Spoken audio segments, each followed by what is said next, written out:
Good morning, Hope Chapel family. Justin here, and I am at home, social distancing, working from home in my office slash YouTube recording studio. And so I'm here to I wanted to share a little bit of encouragement with you guys this morning. You know, we're in some really strange times, obviously. You've heard it in some of the other devotionals that we've been doing over last week. And we're in a really, really strange time, right? I mean, we're at a point now where it's pretty darn close to illegal for you to see each other, for us to be together, for us to be in the same room with each other, for you to be able to, sit down for coffee with your friends, to have friends over, family over, things like that. And so it's just a really strange time. And when I start thinking about that, the first thing that comes to mind, obviously, is isolation. And God didn't create us to be isolated, right? In fact, that He warns us against isolating ourselves and being isolated. And in a scenario like this one where it's really confusing because it's not by choice necessarily that we're isolating ourselves. It's kind of a government mandate. We're supposed to be here for our own protection and for the protection of others. And so it's this weird kind of strange middle ground. But one of the things that I have been kind of experiencing myself, especially with friends at work and, not being able to see my friends. And I'm sure a lot of you guys are experiencing the exact same thing.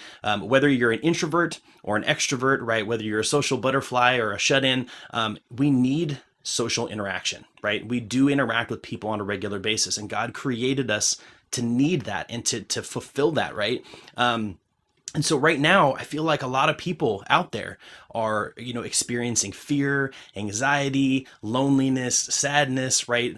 There's so many emotions that swirl around us when we're in situations like this, when we're isolated, but not just isolated, but, the world is just swirling around. There's so many things going on out there, and we can't really deal with it, right? We're by ourselves. And so I started to think, how can I encourage you guys? How can I encourage myself to do what we're supposed to do in this time?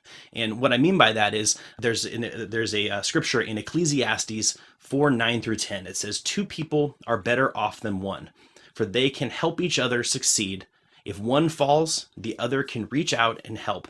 But someone who falls alone is in real trouble." And that just kind of hit me in the sense that, I'm feeling, isolated. I'm feeling cut off from my work friends, from my real friends, from my family.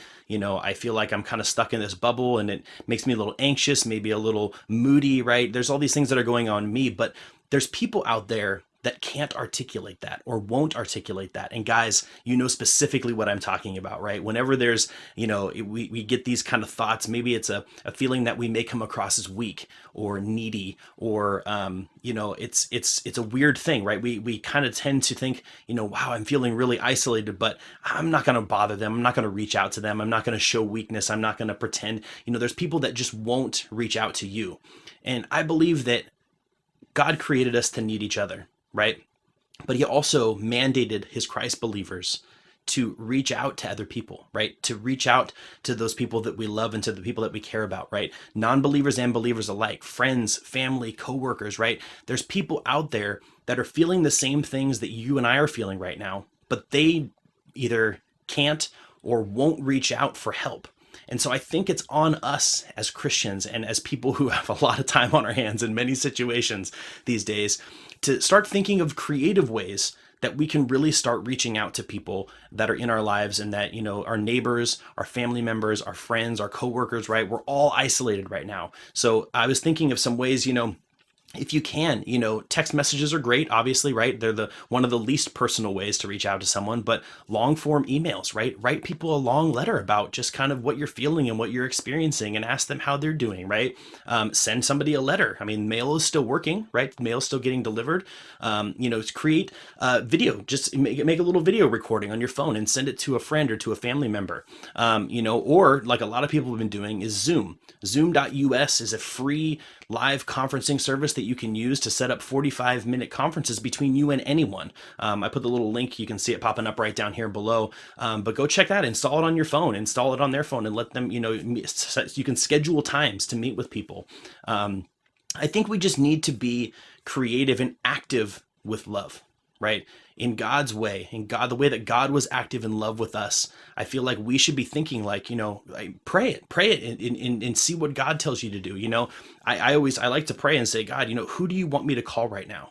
Who do you need me to reach out to? And if a name pops in your head, call that person, text that person, email that person, right?